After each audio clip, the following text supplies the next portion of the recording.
പ്രിയപ്പെട്ട കുഞ്ഞുങ്ങളെ, ഈ വീഡിയോയിൽ നമ്മൾ പഠിക്കുന്നത് 6-ാം ക്ലാസ്സിലെ അടിസ്ഥാന പാഠാവലിയിലെ 1-ാമത്തെ യൂണിറ്റായ മനസ്സ് തുറക്കാം എന്നതിലെ തായ്മൊഴി പീലികൾ എന്ന പാഠമാണ്. 1-ാമത്തെ യൂണിറ്റിൽ നമ്മൾ മാതൃഭാഷയുടെ പ്രാധാന്യമാണ് മനസ്സിലാക്കുന്നത്. തായ്മൊഴി പീലികൾ. സ്നേഹത്തിൻ്റെ ഭാഷയാണ് മാതൃഭാഷ.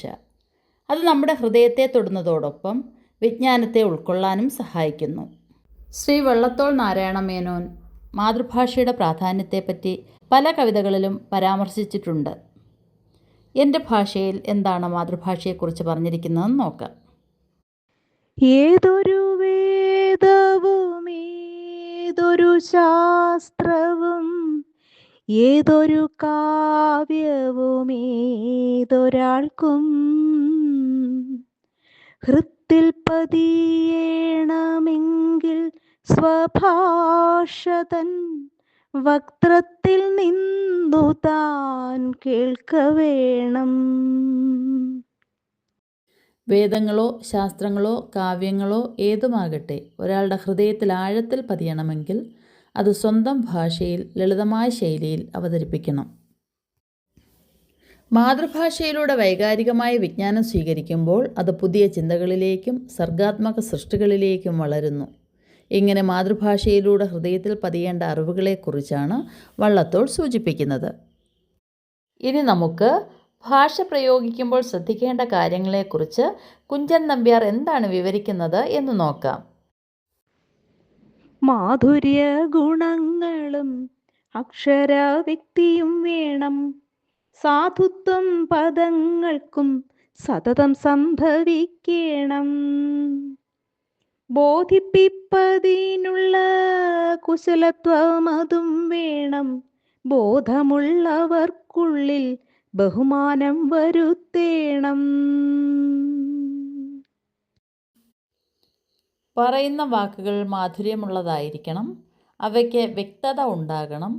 പദങ്ങൾ വേണ്ടതുപോലെ ഉപയോഗിച്ചിരിക്കണം. പറയേണ്ടുന്ന കാര്യങ്ങൾ കേൾക്കുന്നവർക്ക് മനസ്സിലാകത്തക്ക തരത്തിൽ ബോധിപ്പിക്കാനുള്ള കഴിവ് ഉണ്ടാകണം. കുട്ടിക്കാലത്ത് ഭാഷ എഴുതി പഠിക്കാൻ പോയ അനുഭവം ഓർത്തെടുക്കുന്നതാണ് അടുത്ത കവിതാഭാഗം. പാല നാരായണൻ നായരുടെ അക്ഷരങ്ങൾ എന്ന കവിതയിൽ നിന്ന്. ഇന്നുമോർമ്മയിൽ തങ്ങി നിൽക്കുന്നു ബാല്യത്തിൻ്റെ കിന്നരി തലപ്പാവു ചൂടിയ കിനാവുകൾ. ഹരിശ്രീ കുറിക്കുവാൻ പള്ളിമേടയിലേക്ക് വരവും പോക്കും വഴി തെറ്റിയ നേരം പോക്കും. അക്ഷരം വരഞ്ഞെന്നും തേയുന്ന വിരൽ തുമ്പും കക്ഷത്തിലിടുക്കിയ തടുക്കും വാറോലയും. ഇടവപ്പേമാരിയെ തടയാൻ പനയോലക്കുടയും കുചേലൻ്റെ കുട്ടികളായി ഞങ്ങൾ. ബാല്യത്തിൻ്റെ കിന്നരി തലപ്പാവ് ചൂടിയ സ്വപ്നങ്ങൾ ഇന്നും കവിയുടെ ഓർമ്മയിൽ നിറഞ്ഞു നിൽക്കുന്നു എന്നാണ് കവി ഈ കവിതയിലൂടെ പറയുന്നത്. ഹരിശ്രീ കുറിക്കുവാനായി വിദ്യാലയത്തിലേക്കുള്ള യാത്രയും തിരിച്ചു വരവും ഇതിനിടയിലുണ്ടാകുന്ന പലതരം നേരംപോക്കുകളും കവിയുടെ ഓർമ്മയിൽ തെളിയുന്നു. അക്ഷരങ്ങൾ വരഞ്ഞു തേഞ്ഞുപോയ വിരൽത്തുമ്പും കക്ഷത്തിലിടുക്കിയ തടുക്കും എഴുത്തോലയും പനയോലക്കുട ചൂടി കുചേലൻ്റെ കുട്ടികളായി കഴിഞ്ഞ കാലവും കവി ഓർക്കുന്നു.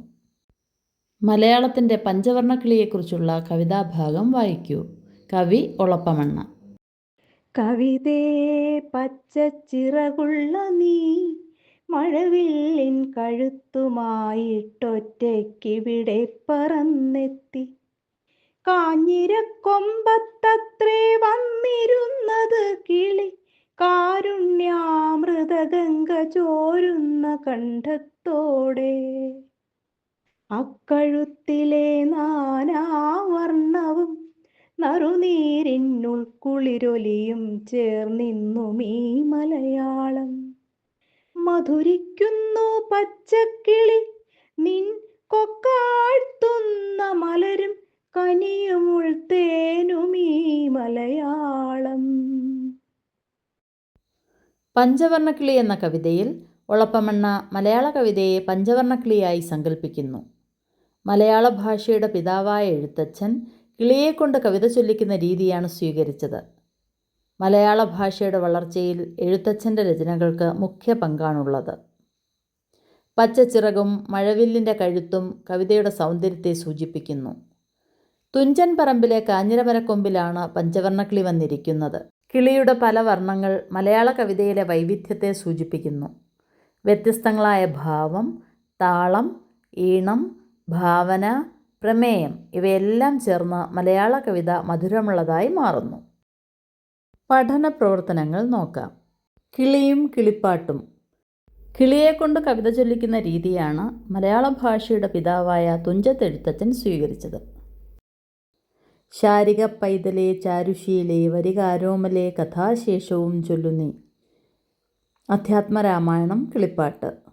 ഓരോരോ കഥകൾ നീ ചൊന്നത് കേൾക്കുന്തോറും ആരോമൽ കിളിപ്പെണ്ണേ പാരമുണ്ടാനന്ദമ്മേ. ഭാരതം കിളിപ്പാട്ട്. എഴുത്തച്ഛൻ്റെ പഞ്ചവർണ്ണക്കിളിയെക്കുറിച്ച് കവിതയിൽ ഉളപ്പമണ്ണ എന്തെല്ലാം പറഞ്ഞിട്ടുണ്ട്? വിശകലനം ചെയ്ത് കുറിപ്പെഴുതുക. മലയാള ഭാഷയുടെ പിതാവായ തുഞ്ചത്തെഴുത്തച്ഛൻ കിളിയെക്കൊണ്ട് ചൊല്ലിക്കുന്ന രീതിയിലാണ് കവിതകൾ എഴുതിയിരുന്നത്. എഴുത്തച്ഛൻ്റെ രചനകൾ മലയാള ഭാഷയുടെ വളർച്ചയിൽ പ്രധാന പങ്ക് വഹിക്കുന്നു. ഒളപ്പമണ്ണ എഴുതിയ പഞ്ചവർണ്ണക്കിളി എന്ന കവിതയിൽ മലയാള കവിതയെ പഞ്ചവർണ്ണക്കിളിയായി സങ്കല്പിക്കുന്നു. കിളിയുടെ പച്ചച്ചിറകും മഴവില്ലിൻ്റെ കഴുത്തും മലയാള കവിതയുടെ സൗന്ദര്യത്തെ സൂചിപ്പിക്കുന്നു. കാരുണ്യാമൃതഗംഗ പൊഴിക്കുന്ന കഴുത്തോടെ കിളി തുഞ്ചൻ പറമ്പിലെ കാഞ്ഞിരമരക്കൊമ്പിലാണ് വന്നിരുന്നത്. ആ കിളിയുടെ പാട്ടിൻ്റെ സൗന്ദര്യവും ഉൾക്കുളിരൊലിയും ചേർന്ന് ഇന്നും മലയാളം മധുരിക്കുന്നു. ആ പച്ചക്കിളിയുടെ കൊക്കാഴ്ത്തുന്ന പൂവും ഫലവും ഉൾത്തേനുമാണ് ഈ മലയാളം എന്നാണ് ഉളപ്പമണ്ണ എഴുത്തച്ഛൻ്റെ പഞ്ചവർണ്ണക്കിളിയെക്കുറിച്ച് പറഞ്ഞിരിക്കുന്നത്. എൻ്റെ മലയാളം എന്നതാണ് അടുത്ത പ്രവർത്തനം. കവിതാഭാഗങ്ങൾ വായിച്ചല്ലോ. അവയിൽ സൂചിപ്പിച്ചിട്ടുള്ള മാതൃഭാഷയുടെ സവിശേഷതകൾ, മഹത്വം, പ്രാധാന്യം തുടങ്ങിയവ കണ്ടെത്തി ചർച്ച ചെയ്യുക. എൻ്റെ മലയാളം എന്ന വിഷയത്തിൽ ഒരു ഉപന്യാസം തയ്യാറാക്കുക. മധുരം മലയാളം. മറ്റുള്ള ഭാഷകൾ കേവലം ധാത്രിമാർ, മർത്യനു പെറ്റമ്മ തൻ ഭാഷ താൻ എന്നാണ് എൻ്റെ മലയാളം എന്ന കവിതയിൽ വള്ളത്തോൾ മാതൃഭാഷയെക്കുറിച്ച് പറയുന്നത്. ഇതിൽ നിന്നും മാതൃഭാഷയുടെ പ്രാധാന്യം എത്രയാണെന്ന് നമുക്ക് മനസ്സിലാക്കാം. മാതാവിൻ്റെ സ്നേഹത്തോടും വാത്സല്യത്തോടുമൊപ്പം മനുഷ്യന് ജന്മസിദ്ധമായി ലഭിക്കുന്ന വരദാനമാണ് മാതൃഭാഷ. അത് നമ്മുടെ ഹൃദയവുമായി നേരിട്ട് ബന്ധം പുലർത്തുന്നു. നമുക്ക് കിനാവ് കാണാനും ചിന്തിക്കാനും മാതൃഭാഷയിലാണ് സാധിക്കുന്നത്. മാതൃഭാഷയിലാണ് ഒരാൾക്ക് തൻ്റെ ഉള്ളിലെ വികാരങ്ങൾ പൂർണ്ണമായും ആധികാരികമായും അവതരിപ്പിക്കാൻ കഴിയുക. നമ്മുടെ സംസ്കാരത്തെ രൂപപ്പെടുത്തുന്നതിലും മാതൃഭാഷയ്ക്ക് വലിയ സ്ഥാനമാണുള്ളത്. നമ്മുടെ മാതൃഭാഷയായ മലയാളം വളരെ മനോഹരവും സമ്പന്നവുമായ ഒരു ഭാഷയാണ്. വൈവിധ്യങ്ങളായ ധാരാളം കാവ്യങ്ങൾ മലയാളത്തിലുണ്ട്. അവയോരോന്നും സൗന്ദര്യം കൊണ്ടും മൃദുത്വം കൊണ്ടും സമന്വയം കൊണ്ടും മലയാളത്തിൻ്റെ ഭംഗി വർദ്ധിപ്പിക്കുന്നു.